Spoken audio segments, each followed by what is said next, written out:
Hey guys, I'm Christina, and I will be talking to you all today about my experience with the Labian process, focusing predominantly on the pre-op process because through my own research, I've discovered that not enough people break down the pre-op process for others considering surgery among various alternatives for their weight loss.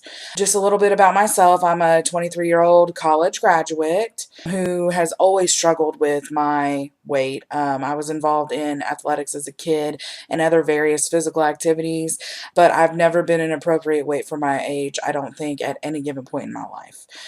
I didn't really struggle with my extra weight though until I got to college and gained my freshman 15 and then my sophomore 50 and then, so on and so forth. Then it seemed like towards the end of college, like overnight, I developed these health issues that have made it increasingly harder to be a functioning member of society. For example, when I was, I believe, a junior in college, I was diagnosed with severe sleep apnea. And that process is embarrassing in and of itself, but it got bad enough where I was falling asleep routinely in class lectures, and I just wasn't getting the quality rest that I needed at night. And I could literally sleep all day and feel like I was pulling all-nighters constantly back to back. I have a thyroid issue that is so bad now that it's officially diagnosed as an autoimmune disease.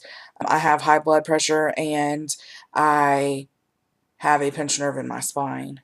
So I guess because of all of this in my life and numerous attempts at losing weight on my own and with the help of Weight Watchers, Medifast, the Metabolic Research Center, Overeaters Anonymous, and like I can't even tell you what else, and having all of those be unsuccessful, mostly because of me, that I really started to contemplate weight loss surgery because I finally got to the point where I'm a young adult and I should be enjoying certain things in my life that I'm unable to because my weight stops me from doing that.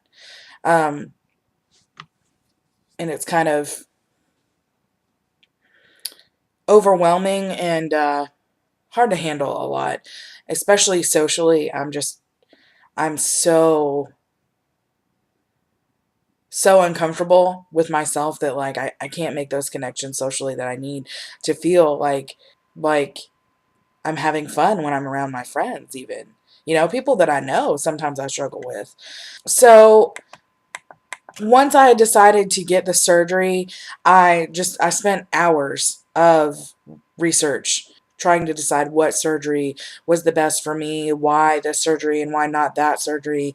And I settled on the lap band over some of the other options available because mainly the pros for me that sold me on it were that it doesn't physically alter your anatomy, and there's not really a honeymoon process for losing weight like there is with some of the other ones, particularly gastric bypass.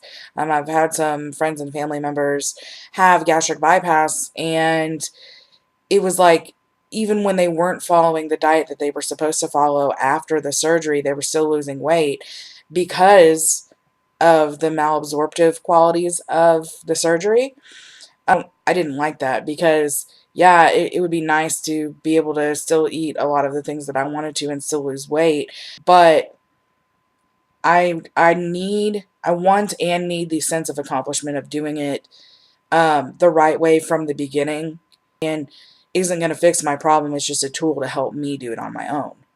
So I scheduled my initial appointment with my surgeon, who so far told me that I am an ideal candidate for the surgery and showed me what the band itself looks like, which is essentially a glorified zip tie. It kind of has this like flexible kind of, this is my iPod cord, but it kind of has this flexible feeling to it like your iPod cord would.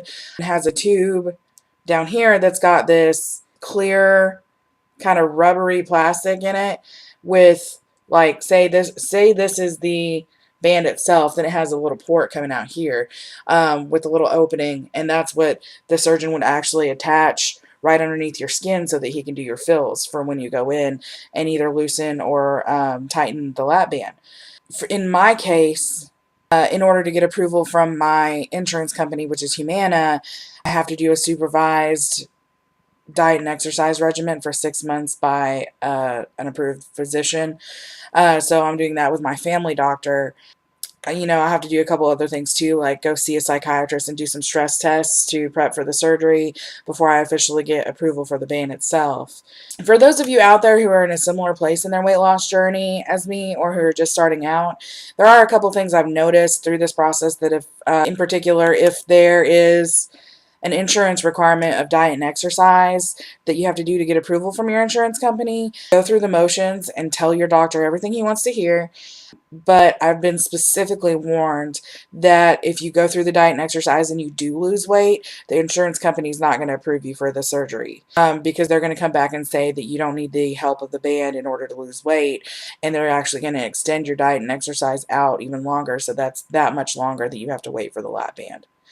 The other thing that I've noticed is that when I first made the decision to have the surgery, I wanted it to be a very private experience, and I only told select friends and family members about it. But as time went on and the more comfortable I got with the idea of having lap band surgery, and excited I got for having the surgery, and just like thinking about all the ways that my life is going to change when I finally am able to be healthy and give myself that, because it's something I've wanted for a really long time. Just people, you know, when you openly talk about something, people give you their 2 cents when you didn't ask for it. B, it's like I don't mind that people give me that feedback because I'm an open person and I'm really candid about certain things. But it's like they'll say stuff to you that is just out there. It's out there and it's not even really relevant to what you're going through. And they're really not shy about giving you their opinion, even if it's just like the stupidest, most ignorant comment that you've ever heard about something like that. It's like you kind of have to take it with a grain of salt because it's not their life and it's not their decision. And what's it to them whether or not you do or don't have the surgery? But in my case, I had a coworker who was like, "Oh, my family member died from that surgery.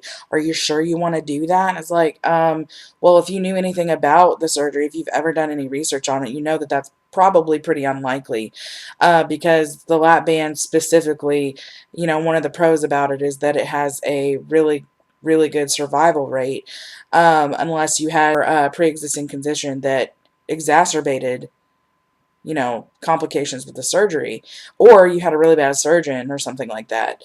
I mean, it's not without the realm of possibility that someone actually would die from that, but ultimately, probably not really likely, especially because it's an outpatient surgery normally. Then I had another coworker who, she just out of nowhere, it's like I wasn't even bringing it up that day. And she was like, "Oh, well, I had a friend at my other job who had the surgery, and she lost weight really quickly, and she was really happy with her results and everything. She said that it was probably one of the best decisions she's ever made. But then she had this gross, nasty skin that was just hanging there, and it really aged her. But I'm sure that's not going to happen to you." And it's kind of like, why would you ever think that that is okay to say to somebody? You know? Like, because guess what? If I do lose a lot of weight really quickly and I do have all this nasty skin hanging off, that's why you save up and you plan to potentially have skin removal surgery. Ding, ding, ding, ding. What a solution. Who would have ever thought that that might be an option? And guess what? If my boobs need a little lift, I'll probably do that too while I'm at it. It's just, why would you ever do that? It's like needless to say that to somebody.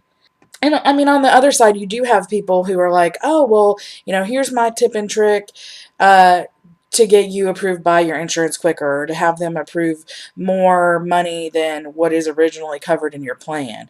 It's like, normally, okay, your plan is your plan for a reason, and you have to meet your deductible pretty much no matter what.